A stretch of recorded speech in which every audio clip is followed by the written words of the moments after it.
Good evening and welcome to Monday Night Fitba for another week. Full studio, which is lucky because it was nearly me on my own, but we've managed to get a few guests in. We've got Keith Wright, former Hibs League Cup winning legend here, and we've got Alan White, man of many jobs at Tynecastle. We will get a lot of chat from them as we go. Right now we are going to start with the Hibs. Big game at the weekend. Now, as always, it seems recently we're Hibby-less on the panel, but Sean and I took it upon ourselves to be honorary Hibbies for the weekend. We went to Easter Road for the game, braved the cold. Now, unfortunately, I was quite happy to sit in the home end of Easter Road. Sean wasn't quite so comfortable, but my wardrobe dictated that we had to go in the away end because I only had a maroon jumper that was that would keep me warm enough. So in the end, we went in Alloa End, us and 40 other people in that entire stand, which didn't really help with the cold, Sean, did it? Getting pelted by the wind. How did the football help to keep you warm? It wasn't the greatest game I've ever seen, and that's being polite. I think Alloa could have played all day, and having a look at the stats, they had one shot on target. I think they're being generous and just giving that as a Hibs pass back, because I can't remember that happening in the game. Hibs were good, but I think against a team that really couldn't cause them any bother. So I think a 2-0 was a given from it, to sum it up really briefly, but I'm sure we'll go into more details on that. Well, a little bit, but maybe not a huge amount. I think everyone's agreed that it was a fairly boring day at the office, but positive simply to get a home win and keep the ball rolling, get back to winning ways after a bit of a disappointment the previous week at Falkirk. Was there any star turns for you, anyone that really stuck out in the Hibs team? I would say the main player, and I think you saw a big difference when he came off, was David Gray at right back. He was the clear out ball throughout the game. He was the only player who provided any natural width, especially with Scott Allen meant to be down the wing and just constantly comes inside, was sitting between the centre halves at times, was sitting off the strikers at times. He was the only player who genuinely hugged the touchline for any amount of time, and Alloa were playing so narrow because it was just a cluster in the centre that he was just getting long balls, diagonal balls constantly, and to his credit, he was doing brilliantly at taking them down and causing them loads of bother. But when he had to come off and Callum Booth came on the other side, obviously Stevenson went to right back and constantly looked to come inside. So I think that'll be a slight problem for Hibs in the future, especially against the bigger and better teams. Scott Allen then, before we go any further, he is a polarising figure at the moment, because for a moment everyone united by the idea that he was potentially the saviour of the season. He was the stick out in the Hibs team. It now appears that some still firmly believe that, and others are now going the other way and saying, no, you're all overrating him. He's not quite as good as you're saying. How did you think he performed on Saturday? I thought he pulled a lot of the strings in the centre of the park. His composure showed through. As I say, it was fairly clustered in the centre of the midfield. A lot of the time for him to get he'd done a couple of silky wee turns, obviously knowing that he's playing against Alloa, so he's got a chance to do a couple of silky turns. But no, he showed good composure. He threads the through balls that no one else can really see.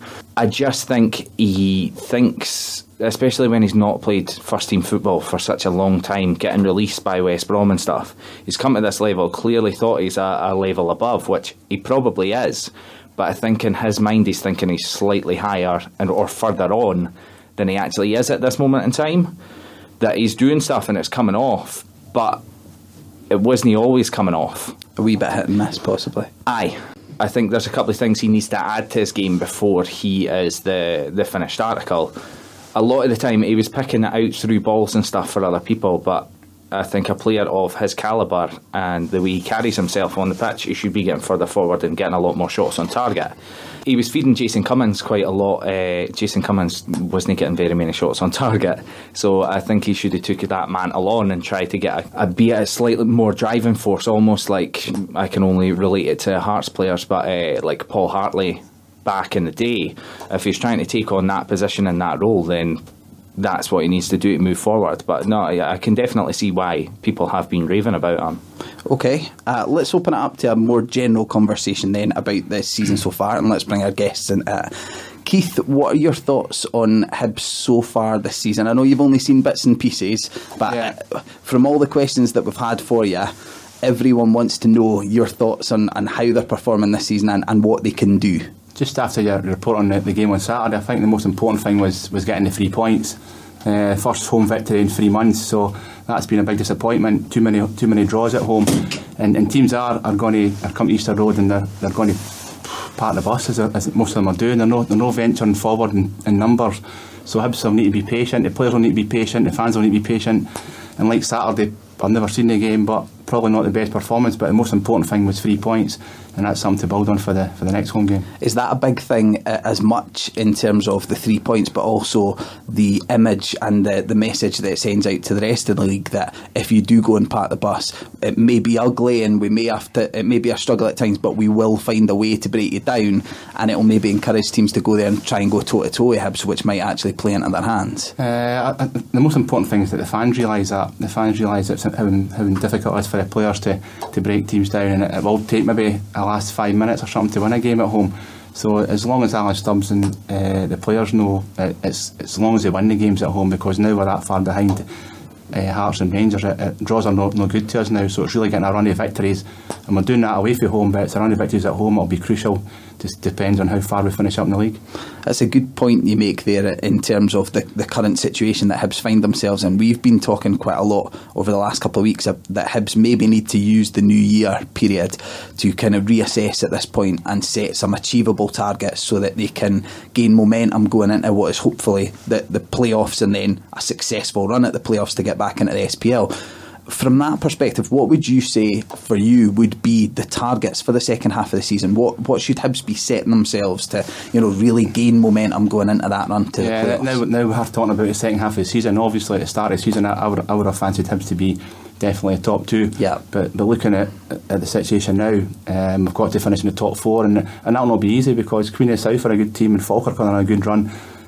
So getting a good result on Saturday will help, but definitely got to be top 4, got to get in the playoffs, and hopefully with a reformed team going into the playoffs, and we can win because it's a tough task as well. Once you do get the playoffs, it'll be a hard, depending on who you play, so it'll be a difficult task to get through the playoffs. But that's got to be, for me, that's a good Scottish Cup run again. We'll see how far we get this year. We've got Arbroath at home, but the main thing will be top 4, and then we'll take our chance in the playoffs. Does the uncertainty at Ibrox at the moment present an unexpected opportunity to maybe actually get higher, make it easier for yourself, get second in the playoffs, and then obviously your job is made considerably easier? It's what's happening at Ibrox will be really difficult for the players to come through that, but I think they've got enough in their squad to make sure that they'll be in the top 4.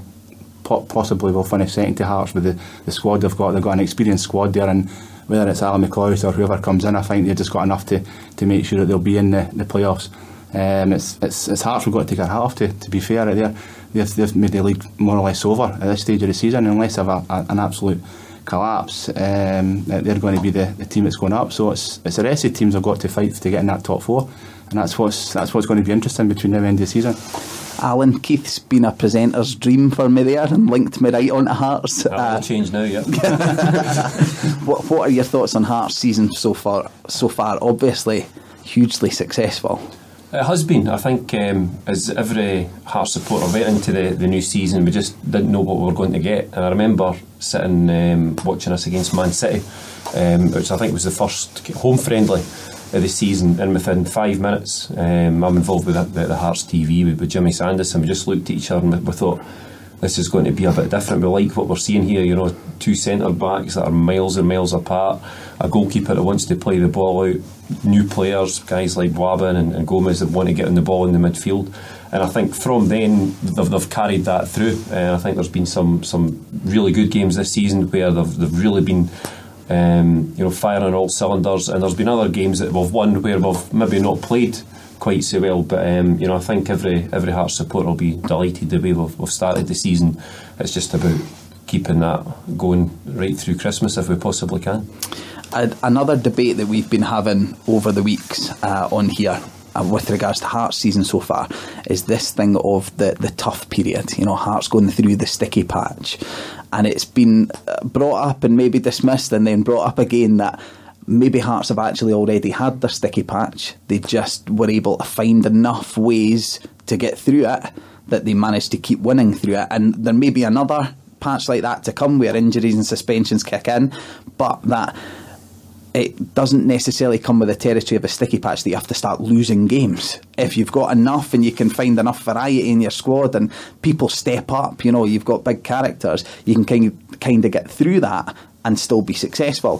What are your thoughts on that? Do you think we have been through our toughest period, or is there bigger challenges to come? We have had some challenges. I mean, I think you know, we started the season, you had Billy King was doing great, Sam Nicholson was doing very well as well, Danny Wilson virtually the same, but then what happened was we started to get some injuries. You know, Sam Nicholson dropped out, Danny Wilson was out for a few games as well, and you're thinking, right, how are we going to get through this now? Because I think Robbie had played a fairly consistent team, and guys like Jason Holt, Jamie Walker, they weren't first team regulars at that moment in time. But what's happened is Brad Mackay's had to come in and cover for Danny Wilson. Jordan McGee's had to slot in there. Callum Patterson's been out, and again Jordan McGee's slotted in at right back.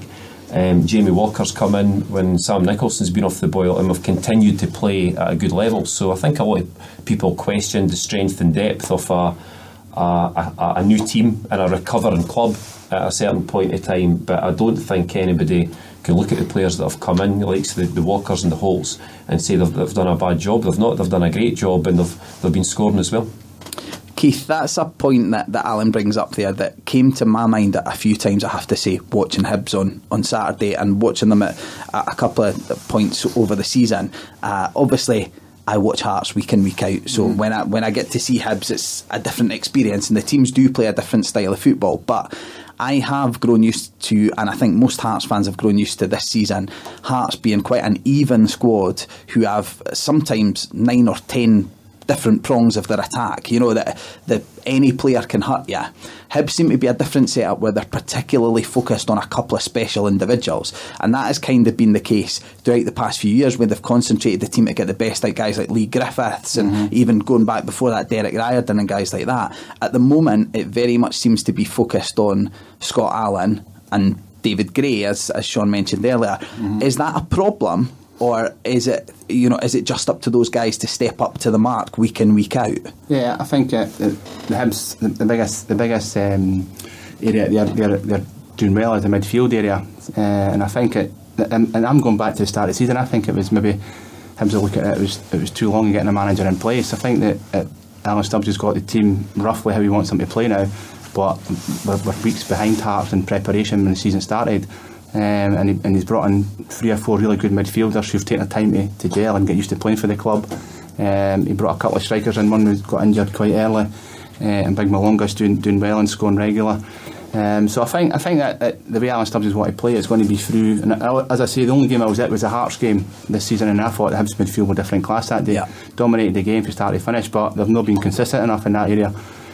So I think it's just been the preparation from the start of the season to get the players in. It was a sort of rush job when the manager came in, getting them to the style of play how he's wanting to go. But now hopefully things will settle down. And as we say, we've got Scott Allen who should be playing at a higher level. He will probably go on and play at a higher level again. But he's got to be consistent from now to the end of the season. And I like David Gray. I like Lewis Stevenson playing at left back, who will get forward as much as they can. And Big Malonga, he's scoring regular. I looked at his scoring record there, and it's decent. So he'll hopefully he can continue that after the winter break. Well, no, the winter break after we come through the holiday period. Yep. He can continue that scoring run. So I just think it's taking a bit longer than Hearts to get their team together and get playing how he wants them to play. But I think from now to end of the season, I think we'll see a different Hibs team. Okay, perfect. I think that puts a lid on the team so far this season. Let's move on to your guys' current situation, and in particular, we will touch on your storied career, Keith, I promise to all our listeners, but we're going to keep you hanging on for that. We're going to save that till the last section of the show. For now, we would like to talk about your guys' involvement in the community coaching and with local clubs. Keith, Do you want to tell us what your role within the SFA at the moment actually entails? Yeah, I've been working in my post now for 10 years. I can't believe how quick it's went. It's been, I really enjoy it. I'm based in Midlothian. I work with SFA, Midlothian Council, and I work with all the local clubs and the local schools. And I say I love the job. It's fantastic. I've got a real good set of clubs in Midlothian, with a lot of good volunteers and they're all willing to do now is work to become strong community clubs. That's the way forward for the Midlothian area. Is can we get big strong community clubs? Can we get all the clubs working together and feeding from the grassroots right through the local adult team, and it's working really well in different areas. Pennycook's been a good example that they've all followed, where you go to Pennycook now and you see the 4 and 5 year olds with the blue and white strip on right through to the junior team who play in blue and white. And that's the idea. It's happening all over Midlothian. We're getting these strong sports hubs and also community football clubs. So that's a big part of my job just now that I'm enjoying. But I've also got the various programmes that myself and Alan deliver as part of the SFA, the Tesco Bank. It goes into local schools, food standards programmes, midnight leagues for youth diversity programmes, and Friday, Saturday nights. Just so many different programmes that we work on from week to week throughout the year. It's really enjoyable, and we can see the benefit these young boys, and especially the girls as well. Now it's the fastest growing sport, getting more and more girls playing as well, out and playing with a smile on their face. Are these, community involvement programmes and stuff that you're in at the moment, is that a real difference than when you were a kid? Do you see a massive difference than when you came through as a youngster? And these things didn't exist at that time, but were they as required back then? Definitely. I played at Dinah Hibs, where we played 11 aside from the minute we went in the door at 9-10 year old. Now, and looking back at that time, it was wrong. At the time we thought it was correct, but playing 11 aside at 10 year old wasn't going to develop players. No. So now the pathway at the SFA, we've got a pathway now between 4 aside, 7 aside, 11 aside, where each of the kids just go through, and the early stages are enjoyment and fun, and make sure that they come back week after week and they play with a smile on their face. And then as they go through the different stages, then they all find their level that they'll enjoy, and they'll play hopefully in their area until, like myself and Alan, are playing in over 35s football now, so they're getting an opportunity to play at a level that they're comfortable in. Which before, when I was at Dinah growing up, it was the best 11 and got played every week, and that was the way it was. Yeah. And if you weren't in that team, you were standing on the sidelines for most of the season. But now it's about getting the boys and girls out there, and they'll all get an opportunity to play, and that's the most important thing. And hopefully they'll all enjoy it and go and play at whatever level, if it's Hibs, Hearts, the local amateur team, the local junior team, as long as they can keep playing and also become our next volunteers. Alan, am I correct in saying that you've been involved in this whole coaching project for even longer than Keith's 10 years? Well, I think Keith was probably back playing then when I started. My job's very, very similar to Keith's as well. Keith's based at the local authority of Midlothian Council. I'm based at Hearts, so there's a bit more of a community coach job, but we run very, very similar programmes. And two of the biggest programmes we've run recently is coach education, and in Scotland coach education is huge, and you've heard the stories about guys like Villas-Boas and Mourinho and all that doing their SFA badges as well. So throughout the world, the coach education system in Scotland is really well respected, but certainly at community level, our job's there to support volunteers, parents, coaches that are working within that grassroots game, support them best we can, educate them if they can, but we sometimes find they educate us, because you've got to be a sounding board in both directions. But I think even within the Hearts based programme this year, I think we've had about 340 volunteer grassroots coaches through our programme, which has been excellent. Keith comes and helps me with a number of courses, so the Hibs and Hearts banter is always there. Keith loves coming to Tynecastle to deliver courses, and I'll go back out to Midlothian and work with him as well. But the other one that's just been kicked off in the last 2 or 3 years, which has been great, in Edinburgh we've had teams like North Merkison, Curry Star, Loch End. They've all done their what they call a Positive Coaching Scotland programme, and this Positive Coaching Scotland programme is a programme that's brought across from the States, but it was there to develop or help improve the culture of grassroots sports. So one of the first things you ask a lot of these clubs, and you get all the coaches from various clubs in rooms. I mean, I think Curry Star, had 120 parents turn up, and you say, what do you think of the culture of our sport? And you just open it up, and a lot of them say, well, this is good and that's good, but what comes up every time is the culture of Scottish sport is, you know, coaches and parents shouting and screaming at kids on the sidelines, and you're nodding your head there. So there is a lot of good stuff goes on, but that's one of the things they think, and the diet comes up as well. So what we do is we go through this programme. I think that actually we've done when we were training Colts, and he's Lothian a couple of months ago as well. And we just try and give food for thought of how can we make this environment better for our kids. Now, one of the questions we ask the parents is that, you know, you've just picked your kid up from the match, you've not been to the match yourself. What's the first thing the parent says to the kid when he gets back in the car? Come on then, go for it, guys. I would guess, what was the score? What was the score? Right. So it might be, I've just been beat. And what's the second question? Oh, I don't know. That's a taxing one. Is it? What? How did you play? I don't know. Oh, well, that would actually be quite a good one. But the other popular question is, did you score? Aye, Not that I'm the goalkeeper. You know, so it's a stupid so the question. focus is purely on the result.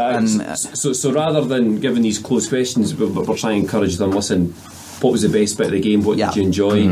What did you do well? What could you improve? How can I help you improve? And start listening to these kids, because these kids watch Ronaldo and Rooney and Messi and Ozturk and all these top quality players, and these kids know the answer. So we're really trying to encourage, you know, a kind of let them play attitude, particularly at the really young age groups. Go and let them express themselves. And you were asking Keith earlier on about what he did when he was young.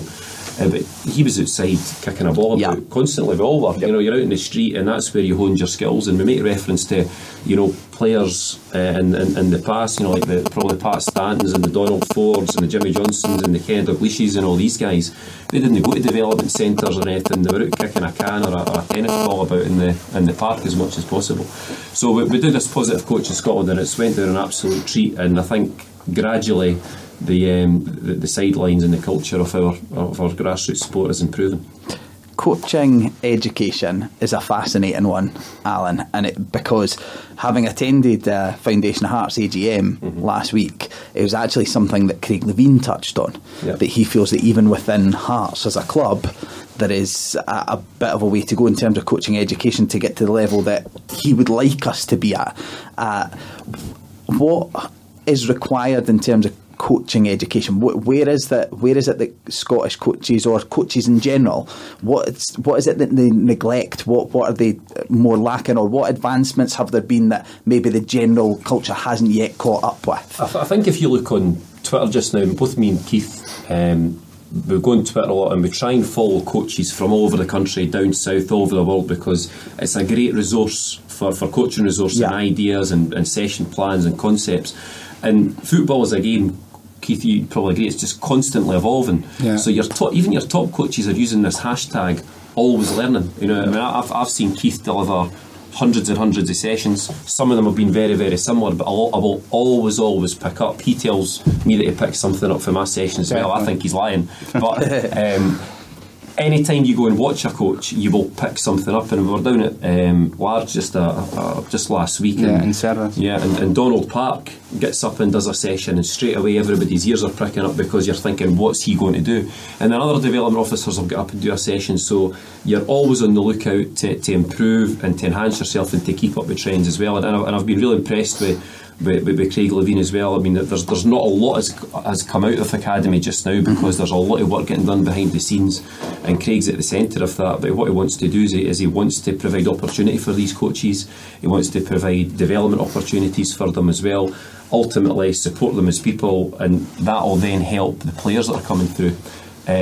Another thing I think he's trying to do, and we're trying to actively promote this in the community. Any courses we do is a sharing culture as well. You know, 15, 20 years ago, you ask a coach, what would you do what do you do with your team? They're not giving you the session plan. I want to keep it all to myself. But that's changing now, where we've actually been round different clubs. I think myself and Stevie Crawford were up at Ops Gangs the other night. We got invited out, and we say, guys, we'll show you 5 or 6 different things that we do up at the Academy with Hearts. If you want to steal them, tweak them, adapt them to the needs of your players, go and just have that, because, you know, we're fortunate we get to see good coaches all the time. These guys have got, you know, probably 9 to 5 jobs. So this sharing culture to improve the development of our sport and to improve the environment for young players and coaches is absolutely vital. Slight side note on the Ox Gangs trip. Was it yourself that suggested the 5-1 for the kids in the photo? No, it was. It was actually. I did notice that. It seemed like there wasn't many Hibbies in that Ox Gangs team noticeably. No, actually there was, and they did it as well. They just didn't know what was going on. 5-1s are banned in Midlothian. It's getting a bit contagious, but I'm not going to upset Keith. But it's one of those things. Every time you go out to all these different clubs, I mean, we're at AC Ox Gangs the other night, and Stevie Crawford's there, and Stevie used to play for Hibs as well. So you've got one of the coaches has brought Hibs top out, and Stevie's signing that as well. The kids brought a Hearts top, so Stevie's signing it. So Stevie was really confused at the end of the night. He doesn't care if he's coming or going.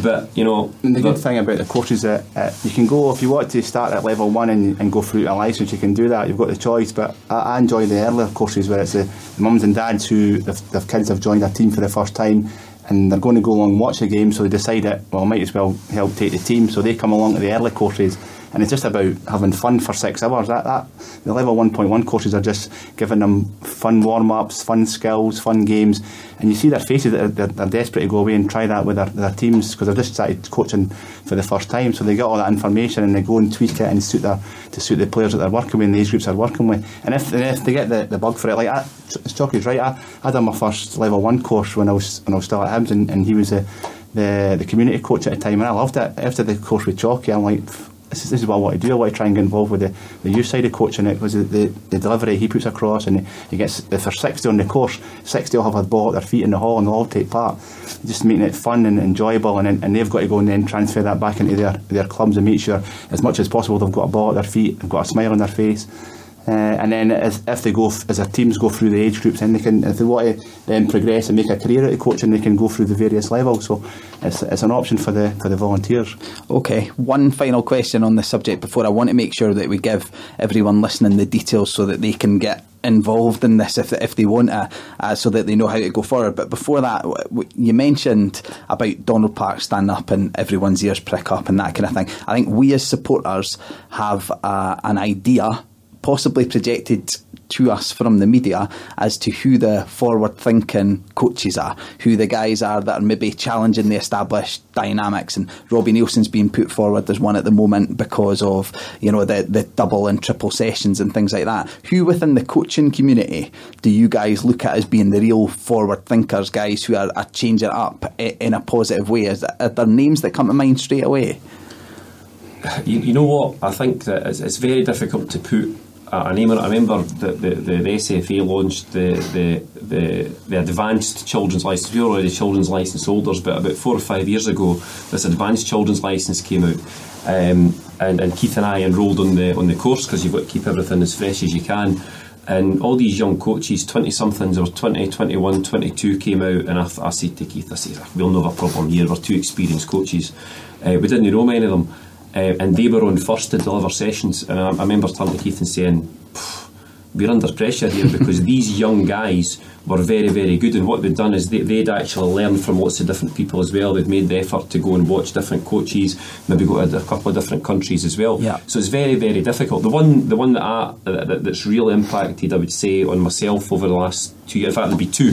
The first one would be a guy called Michael Beale. He came up to Lesser Hampden about 3 or 4 years ago, and he was one of the youth coaches at Chelsea, and he was very experienced working with the 10 to 13 age group, and I just thought that the content that he had and his delivery was first class. He was really good, and he's then went on, he was the Liverpool ladies coach, and he's now the under 21s coach at Liverpool just now. So and I think he's only 34 or something, and he's just done really, really well. Another guy that I would say that I've seen in the last few years, and I quote him constantly, is a guy called Tosh Farrell, and Tosh was I think he was the head of children's development for lack of a better term down at Everton, and I'm a bit of a Liverpool supporter as well, so that's hard to say.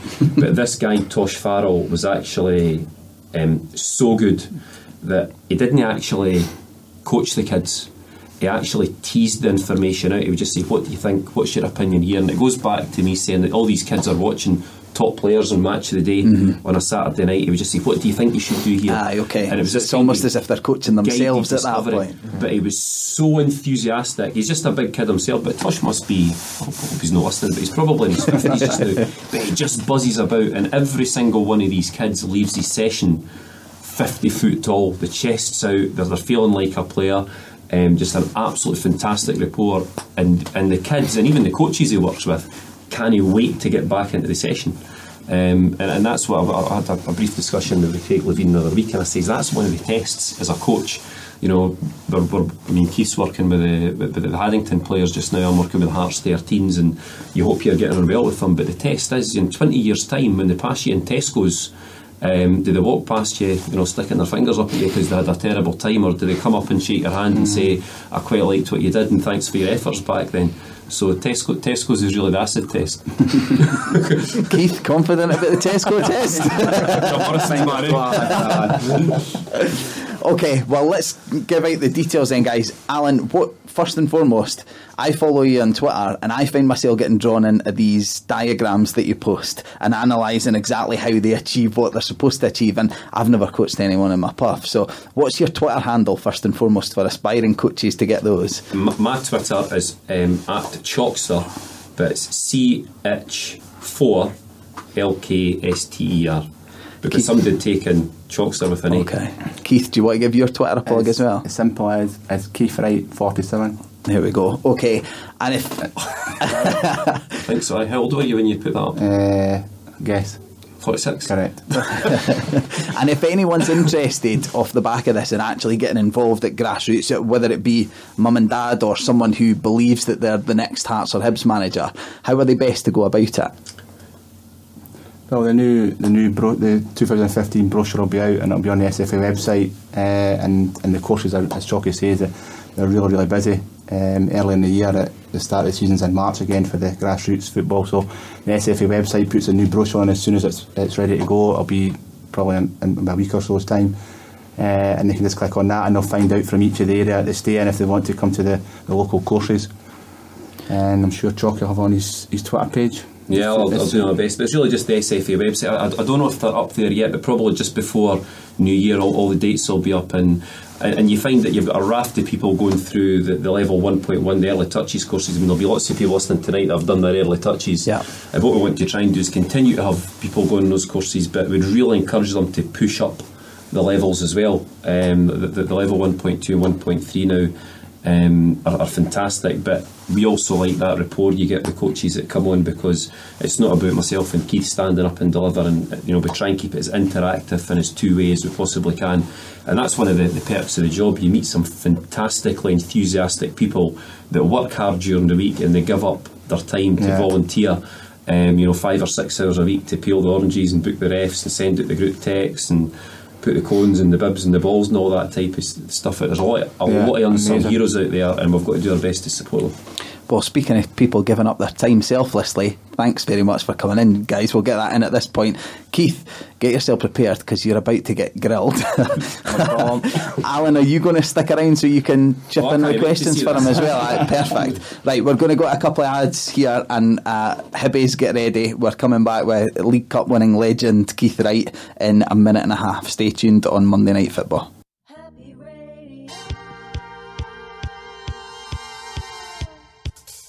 Radio Saltaire is a community radio station located in Trinent and East Lothian, who are looking for presenters and station volunteers of all ages. So if you think you've got what it takes, or always wanted to give it a go, we can train you up and give you that opportunity. So please get in touch by emailing info@radiosaltaire.org or contact us using the website www.radiosaltaire.org, community radio station for Scotland. And we're back on Monday Night Football. There's some banter about missed or saved penalties in the room here, but we'll get to that at the end, because Alan's just brought that up there. Right, Keith, are you prepared? Prepared as I ever be, yeah. Right, okay, let's start for the beginning, because it makes the most sense. At the start of your career, your first team proper was Wraith Rovers. Yeah. Was there a chance to sign for Hibs, or was there involvement with Hibs prior to you ending up at Wraith? Yeah, it's a long story. I'll rattle through it. Okay. I was actually signed with Hibs when I was 12-year-old until I was 16. The old system was S forums, schoolboy forums. So actually, 12-year-old, I signed an S form for Hibs, thinking that's me. I'm going to be a full-time player when I'm 16. Unfortunately, when I reached 16, there were about 12 years ready to go into ground staff, and 8 got the full-time contracts, and 4 years got let go.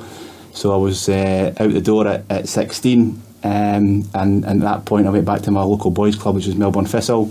Played there for a year. Lucky enough, I got knocked back with Arbroath, trials with Dunfermline, trials with a couple of other teams, and I got a transfer to Wraith Rovers. Had a good game, like it's a thin line. I had a good game that night. Wraith Rovers asked me in, signed a contract for Wraith Rovers.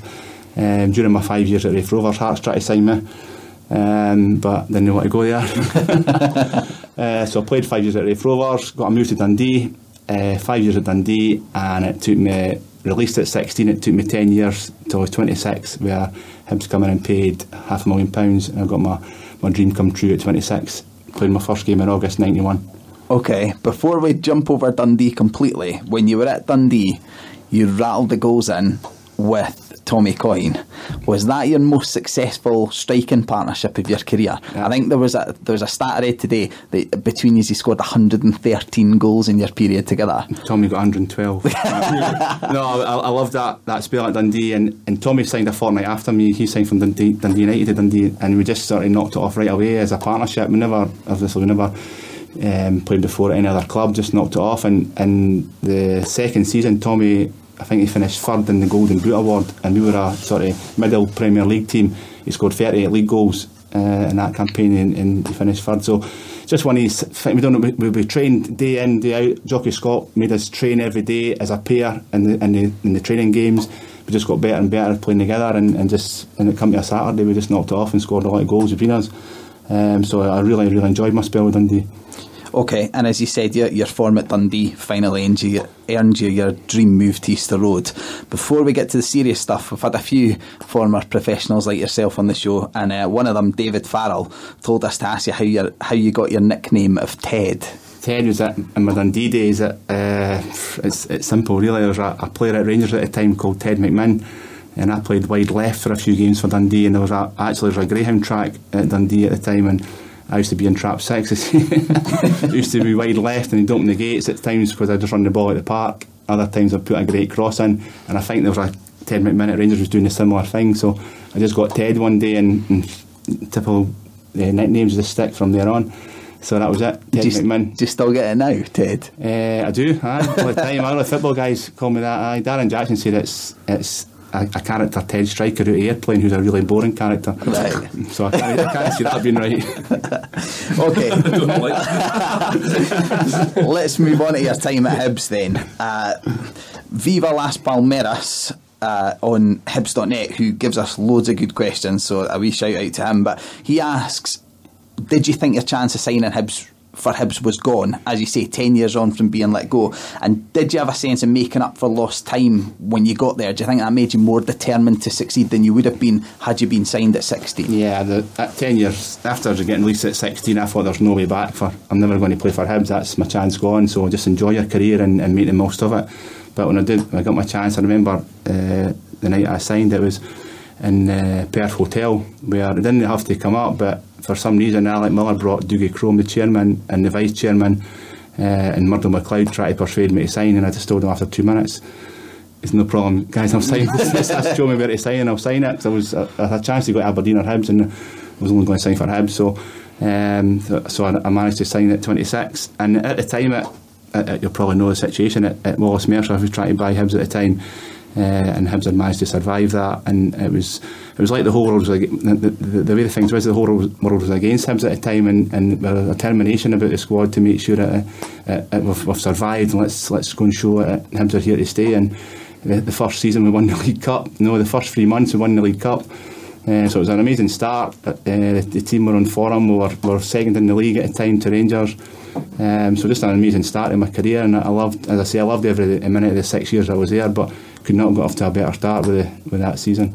Okay, you mentioned that £500,000 being the transfer fee. That made you, I think at the time, Hibs' record signing. Did that carry any pressure with it, especially Hibs having just come out that financial turmoil and putting so much faith, in such a financial investment into you? Did you feel the pressure of that, or was there pressure anyway? I scored my first goal after 3 games, and probably the first 2 games I was maybe felt a bit pressure. I need to start scoring here. And if it went any longer, 3, 4, 5 games, I think it would have been. But to get my first goal in the 3rd game against Motherwell, which had great chances in the first 2 games, and it ended up being a sclaff, a hit into the ground that went in, and that sort of got me up and running. So I think that was a major factor. I got a goal in the 3rd game, and it, as I say, it gave me a lot of confidence to say I can score at this level. Hibs are a bigger team than Dundee, so to make sure I can score and playing for a bigger team, and also having that transfer fee on my head, and I just went from there. I just felt that's me up and running now, and I scored quite regular between then and the end of the season.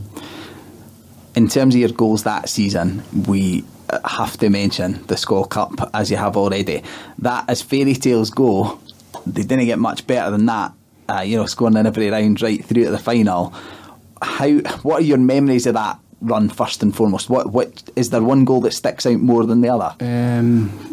Just the early rounds, Stirling Albion, we won and I scored. You're not really thinking you're going to go through every round and score. So the early games it was good results away from home. The Ayrshire games were difficult games. Ayr United and Kilmarnock.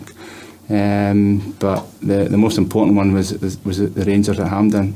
That was a massive game for us, because we knew Airdrie and Fairman, and no disrespect to any of the 2 clubs, we knew if we can beat Rangers, what a chance we've got to win in the Cup.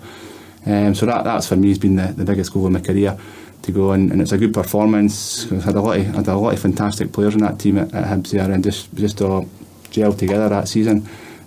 So to get the winning goal, the only goal of the game that night, is probably been the best moment in my career. What was the nervousness like before the final? Because, as you say, whichever team had won that other semi, you were strong favourites there. That was a real chance to bring some silverware back to Easter Road, especially in your first season, as you said, and that fairy tale scoring in every round. Yeah. Was there a real nervousness about the squad, or was there just a determination? It was more or less we can't lose this cup now. We've done so well. We'll beat Rangers at Hampden. We can't come all the way through here with 40,000 fans and let them down. It was that sort of feeling that you had it, and that's what we said at half time as well, because it was 0-0. It was a nervous performance up to half time, and Alec Miller and the rest of the coaching staff had made sure we realised that we cannot come all the way here, get a chance to win a cup, and let everyone down. So, and the second half was hopefully it was a better performance, and we managed to get the early goal with a penalty, and at the last 10 minutes to go, it's great to see that second goal go on and know that you've actually won the cup. So it was a good day. And memorable scenes afterwards, I assume. It's after the game, coming back in the bus into Edinburgh, and just unbelievable. The players couldn't believe what they were seeing all the way along, and to finish up with a full house when we come back to Easter Road. It's just been, and I'm thankful it's on film now. I can show my kids as well. I think it's on YouTube actually. I was having a wee watch earlier. So no, it's just an unbelievable day, and it just because it happened so quick after the situation with the takeover. The Hibs fans were just happy to have a team to support, but to have a team who's going to win a cup so early, everyone was over the moon at it happened. Great. You mentioned the coaching staff a wee bit there, and Pat Lowe on Hibs.net puts forward, I think, a really, really interesting question about Alex Miller, who I think is, again, as we spoke earlier about, polarising figures, Alex Miller certainly holds that, I think, amongst the support. So he mentions that Alex Miller was often derided for a particularly cautious style of play when manager at Hibs, often in stark contrast to the nature of the individual talents that he had. Yourselves, Kevin McAllister, Darren Jackson, Michael O'Neill, Mickey Weir, Kevin Harper. How did you rate him as a manager? Obviously, gave him a chance to sign for him, so he's up there with the best that I've worked with. But see later on in his career, and I always say this to people, he went to Liverpool, and the Liverpool coaching staff wouldn't have known him. And the fact that he went there as a scout and ended up in their coaching staff and they won the Champions League the season he was there as well. So I think his football knowledge is one of the best. And I think he'll admit that himself, especially in the derby games, there were tactics that he put out for Hibs teams out in certain derby games, it was negative, and it was don't get beat sort of thing, and that's probably been his downfall with the Hibs fans, because at that time as well, I can always remember him saying it, and Dougie Crome, who was the chairman, they were rebuilding the stadium at that time, and and I'm sure he says that he could have 3 or 4 signings a season, or he could get one big signing, $200,000 signing, or 300. And I came along, and then Darren Jackson came along, and then Michael O'Neill came along, Kevin McAllister came along, so he brought in a creative player each season, and it's just unfortunate a lot of the money was going into building the new stands at that time. I think he was really keen to put on a really good squad together, and I'm talking about his probably last 4 or 5 years his management career, not the early years. I think the early years were just stabilising the club in survival, but I think the 4 or 5 years after that, I think we were a really good team to watch with the quality. I was lucky to have Mickey Weir, Kevin McAllister, Michael O'Neill, real quality wide players who delivered great crosses into the box, so, and really good midfielders. Pat McGinley was box to box, so there was a lot of quality in that team. No real stars, but guys who all knew their jobs, and that's the thing about Alec Miller. When you went on that pitch, you knew what your job was, attacking and defensively. He was organised, and as I say, he went on to work with Liverpool and win the Champions League, so he couldn't have been that bad. You mentioned the stabilisation job that he had to do at the time. Given the chaos that has ensued at times over the last 10, 15 years, do you think we now have to reappraise Alex Miller's time and actually say, although it maybe wasn't always the most exciting, it was consistent, and there was at least a stability there that actually Hibs have really sought for a long time since? Yeah, I think I still bump into a lot of Hibs fans who no matter what, they'll never accepted him as a manager. I just felt the Derby record was enough, and you can see their points for that. They never accepted him as a manager. But being a Hibs supporter over the last few years, I've enjoyed the Tony Mowbray time, enjoyed a spell of Yogi's time there. But I think the fans will look back and they'll say it wasn't that bad a time really. It was when he was in charge of Hibs, especially the last 4 or 5 years of his management career. It wasn't that bad really. But it's because of the Derby record and the negative play a lot of fans thought he put in a lot of the games that never accepted him. Right, let's deal with it now then. It's a topic that comes up in conversation with most of the former Hibs players we've spoken to. We spoke to Graham Stack and Danny Galbraith about their time under Pat Fenlon, and both have very different views of Fenlon in general, but both were a wee bit critical possibly of their approach at that point to derbies, treating it like any other game, when in actual fact Graham Stack was very forthright in his opinion. That's completely the opposite of how they should have been dealt with. It should have been dealt with like it was life or death. How would you have dealt with derbies differently in your time there if you had more say, or if you were the manager? So hindsight's an exact science, but should it have been a different focus in the lead up to those games? You spoke about focusing on not getting beat rather than winning. Yeah, saying that, I can always remember it. For me, my job's never changed in a derby game. It was probably defensively in midfield that their jobs changed it, and maybe they weren't to be too adventurous in the early part of the games. Maybe the Friday or the Thursday or Friday before it, they would concentrate a lot on Hearts' strengths, and a lot of the players were sort of thinking too much about Hearts rather than thinking about what our strengths were. But it's easy for me to say that all these years later, but I just felt like when it came to Derby Day, at half of the week got took up on thinking about what Hearts' strengths are and what Hearts can do to us, rather than what we can do to them and where we can hurt them, and let our creative players, which we had a lot of that in the later years. And I can remember speaking to a few of the Hearts players, Kevin McAllister on his game, Michael O'Neill on his game, Mickey on his game, Darren Jackson. There was a lot of players that could have hurt Hearts in these games, but they were maybe told maybe just not to venture forward too many times in the early part of games, and by that time maybe that Hearts had got themselves on top and we never really recovered. But again, it's easy for me to say that all these years later. Certainly, I think Gary Naismith still has nightmares about Kevin McAllister when he was at Falkirk in that cup semi-final. He mentioned a few weeks ago, I think, on the radio about how Jim Jeffries had some choice words for him after that. So it shows that guys like McAllister could really hurt Hearts' defences. In terms of the derby, on a more positive note, what was the feeling like when that run came to an end, when the 22-game unbeaten run was ended?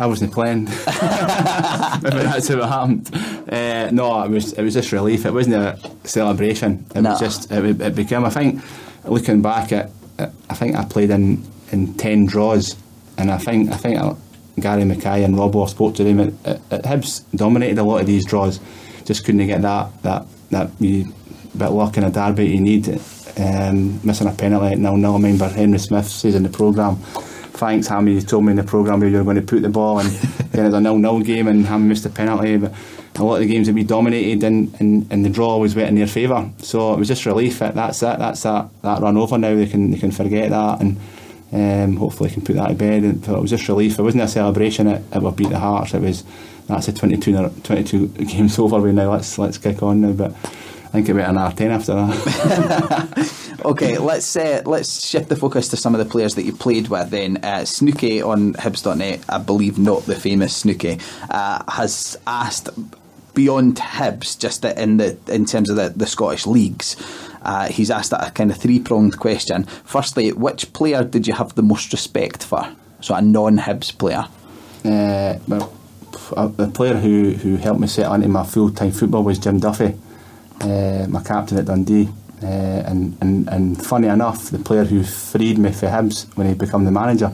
So it just shows you how football changes. But he told me the reasons why he let me go, and that was fair enough. But when I first went to Dundee as a part-timer going full-time, he really helped me settle in the changing room, and I always respected him for that, because it's not easy for a part-time player going to join a full-time club. And my first game was at Parkhead, and I always remember him just for there and onwards, he sort of took me under his wing, and that was a big help for me at that time. So Jim Duffy, who I speak to this day, is a great lad. Who was your most difficult opponent? I didn't like playing against centre halves who were good in the air and quick. And I wonder why. And Richard Goff was one who on a Friday night you would say, I'm not looking forward to playing against him tomorrow. He's decent in the air and he's quick. Craig Levine was another one. They were the two before Craig got his injury. Unfortunately, they two were lightning quick, read situations well, and they were good in the air. So I like playing against the old static, slow centre halves. I've got more joy from these days. Was there anyone who you didn't look forward to specifically because you knew you were going to get an absolute kick in? Yogi, when he was at Falkirk. Yogi always told you you knew that the hit was coming, but Yogi was a great lad, but I don't think many strikers like playing against Yogi in his Falkirk days. But again, a great lad, and he's turned out to be a great manager. Doing well at Inverness. You mentioned the type of defenders that you like to play against. It's maybe a wee bit, they've asked specifically opponents you liked playing against, but that's maybe a wee bit harsh. Was there any teams specifically that you felt like every time you went out against them you were guaranteed a goal? It's funny when you look back now, and they're probably the best partnership, or one of the best partnerships in centre halves was Hegarty and Neri. But I scored 6 Premier League hat-tricks, and 3 of them were against Dundee United. So it's funny enough, they were well organised. Malpass and John Holt, they were an organised back four, but for some reason I always got joy, and I think it's because I was quicker than them, and I got a lot of joy in behind it, and got one-on-ones. Whereas Richard Goff and Craig Levine, I wouldn't get the opportunities. So Dundee United were a lucky team for me. I scored in Dundee Derby, and I scored 2 hat-tricks for Hibs against them.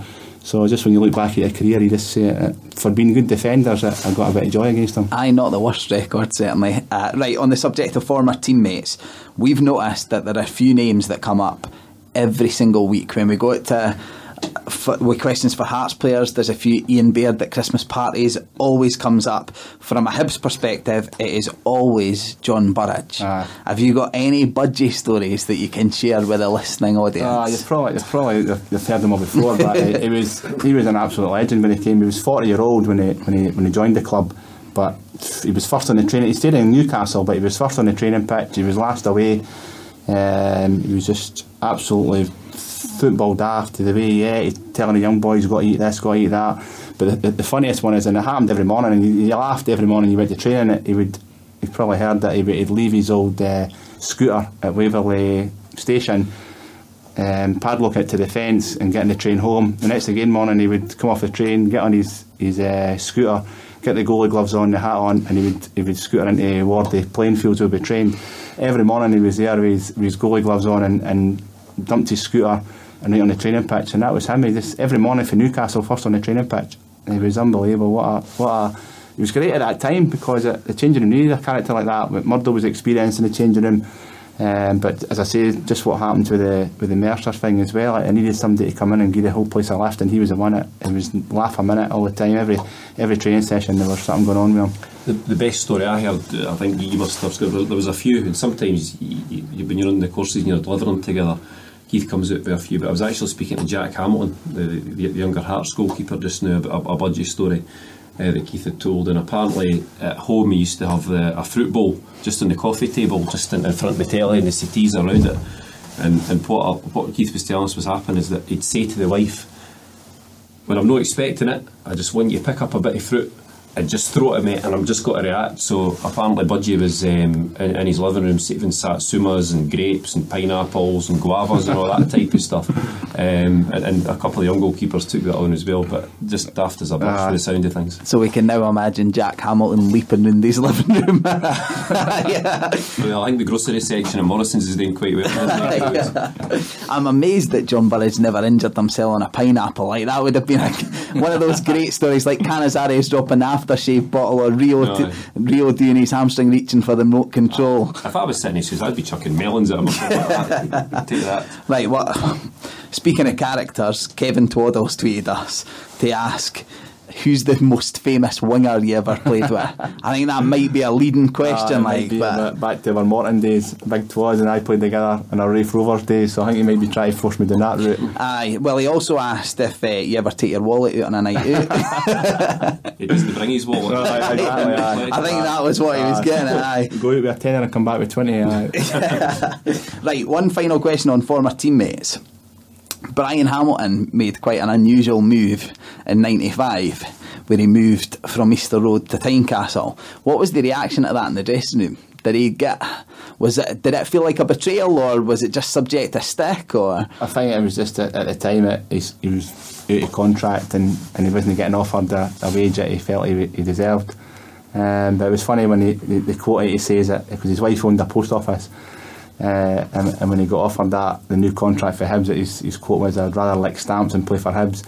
So I didn't think that went in too well with the Hibs fans when he joined Hearts. But the guys knew it. He was out of contract and he wasn't getting offered what he wanted. So a club come in for him. It could have been any club, but it was Hearts that come in for him, and he went along to Hearts. So. Was he subject to any special treatment in the first derby the next season? I'd be the usual. Pat McGinley would be having a go at him, because they were mates anyway. They were Glasgow boys that travelled through, but I'm sure that Pat and Murdo would try to get a kick at him, like they do with any other Hearts players. Okay, wrapping up then, towards the end of your playing career, you had a wee spell in management at Cowdenbeath. How did that come about, that you got involved at first as player manager and then I think for a season just as manager? Yeah, I was just finishing up at Morton, and I didn't think I was going to go and play with anywhere else after that, and Craig Levine actually phoned me up to see if he had just taken over at Cowdenbeath, if I fancied going along. He was trying to get, he had a young squad and he was trying to get 4 or 5 experienced players to try and go in the changing room, and because they were making a push for promotion. So it was Craig actually to come out to my house at when I was in Portobello, and just an hour's chat with Craig, and I went in there for that season. And you see then that Craig Levine was going to be a top manager, the way he went about his business. He was so focused and organised that so I enjoyed my spell there. And when Craig was in the right place at the right time, when the Hearts job came up, we were sitting top of the league, and he's went on, and when he went there, just the way things worked out, you get your chance in the management game, which I felt, looking back now, it was probably too early. Probably there's a few of my friends now I've went down different routes where they've learned from experienced managers and taken their time. I just thought I'm not getting another chance, so I took the chance at that time, and probably too early, but I enjoyed it. I love working with Gordon McDougall.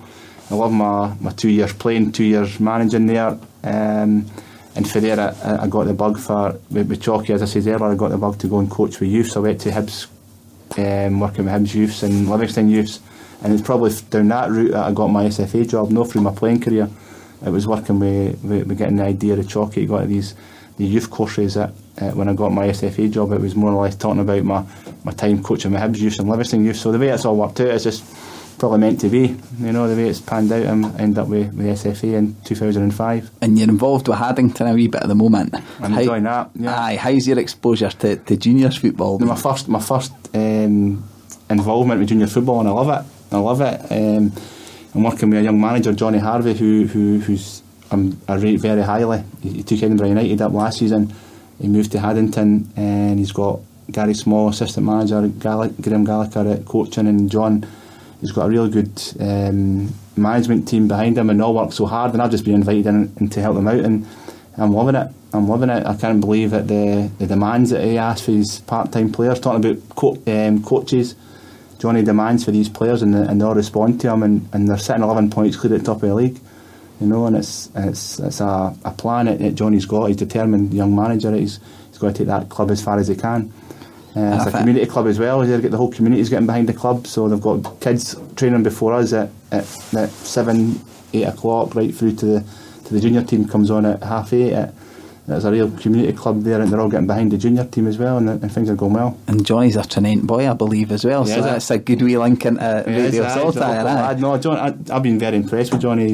As I say, he's focused, he demands of his players, but he's a players manager. He makes sure that he looks after the players, and they're all responding to him. Like the Edinburgh United players did last year, they responded, and he gets the best out of players, so hopefully we can keep it going to the end of the season. Is it something you ever think you would like to try your hand at again, at any level, you know, actually managing a side?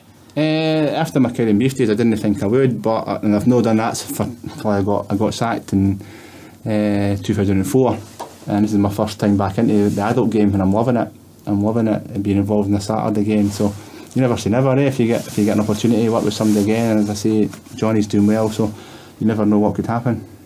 Perfect. Keith, thanks very much for your time, mate. Thank you. But we always like to finish on awkward questions, so I'm going to bring both of you guys back in for the awkward question of predictions for this weekend. So Keith, let's stay on you for the moment. Hibs have got Wraith Rovers away. What are your thoughts? Yeah, I think the away form's been really good. Wraith are another one of my ex-clubs, are having a difficult time just now, and I think they got beat 5-1 with Livingston in their last home game. So Hibs will be confident to go in there and get the result, keeping the away form going, and as we said earlier, it's important that Hibs get a run of games, a run of victories together to put the pressure on and get themselves at least top 4, but I fancy a Hibs victory.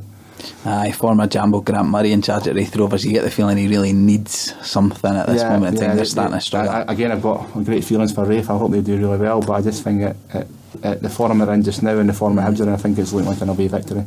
Okay, and what, 2-0 did you say? I'll settle for 2-0. Okay, we'll go with 2-0 then.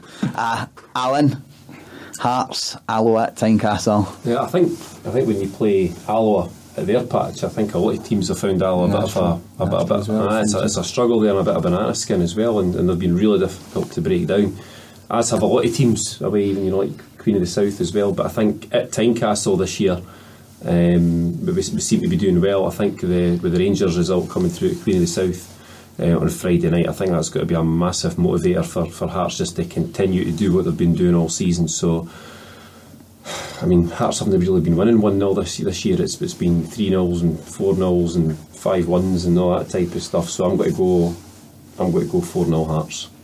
I certainly think both Sean and I said after the Hibs game at the weekend that if Hearts take any less than 3 off Alloa, we would be surprised. I mean, they sat with 10 men behind the ball and still looked all over the shop defensively. So I think for Hearts as well, it's just and I don't see it happening. I just think Hearts are a team they've just got to, they're riding high at the top of the league just now. The closest competitors, Rangers, they're no firing on all cylinders, and I think the skill will just be making sure the team doesn't become complacent. And I'm absolutely sure that with Stevie Crawford and Robbie Nielsen in there, they'll be making sure the guys are absolutely focused on a weekly basis. So yeah, I think you've got to back Hearts for a win on Saturday. Yeah, just throwing in here also, I think 4-0 as well, but I think it's the Alloa game's the perfect opportunity, whether it's Osman Sow coming back in if he's going to be fit, or James Keaton or that getting a run in the team. It's the perfect opportunity for them to get a couple of goals under their belt and get the forward line chipping in with the goals that they should be, as opposed to a lot of the goals in the past couple of weeks coming from the midfield. So 4-0. Okay, it seems like it's 4-0 all round, right? I've got one further awkward question for you, Alan, and I think it's potentially the most awkward question possible. Can you actually tell us what your job title at Hearts is and what it entails? Just a wee bit, like just a minute. I'm not going to keep you any longer than that. It's a funny one because I'm kind of in between jobs just now. I would probably put it down as just Heed Janny, the guy that has to brush the curtains and straighten the chairs, and if there's a load of paper clips arrive, I'm the first man on the scene. But for the last, I've been with the club for about 15 years now, but for the last 8 years I've been running the Big Hearts Community Trust, which has run all the community activity for the club. But what's going to happen after the year, Big Hearts as a charity is going to focus on families in their community, and I'm going to kind of revert back to my community coach job. So in the past few years I've been running lots of education programmes and health initiatives, but I think that the club realised I want to try and get the baggy balls and the bibs and the markers on a little bit more, do a little bit more on the football development side. I've been doing a little bit more with the academy now as well, working quite hard with the 13s, doing quite a lot of technical training across a number of the age groups as well, which I've really enjoyed working with the coaching staff up at the academy. So I would probably say it's got to be a community coach type position, but a bit of football development rolled in there. But I mean, I've got the best job at the club because you meet new people, you get to see players develop, and you get to work with all these wonderful clubs in our community as well. So very lucky. So done a bit with the first team as well, haven't you? So that's where they rate him highly. He takes first team sessions as well. So I think up at the academy, we speak quite a lot that to be a football coach, you've got to be a jack of all trades. You've got to be a good technically, good tactically, defensively, offensively. You've got to work with the players to make sure they're motivated. And I think that it'd be great if coaches could actually focus on a specific area and almost become, I wouldn't call myself an expert, but I really like the technical side of the game. So specialise in one area. Definitely. And over the last 2 or 3 years as a coach, the players I've really enjoyed it at Tynecastle over the years. It's the Wanjos, the Quitongos, the John Colquhouns, the Suso Santanas, the guys you pay your money to go and see, and we need to get more players out. We need more. You're talking about Mickey Beer earlier on as well, but dribblers and guys that can throw a feint or a shake, and I probably do too much of that in our courses, but we need those types of players, players that can unlock the door.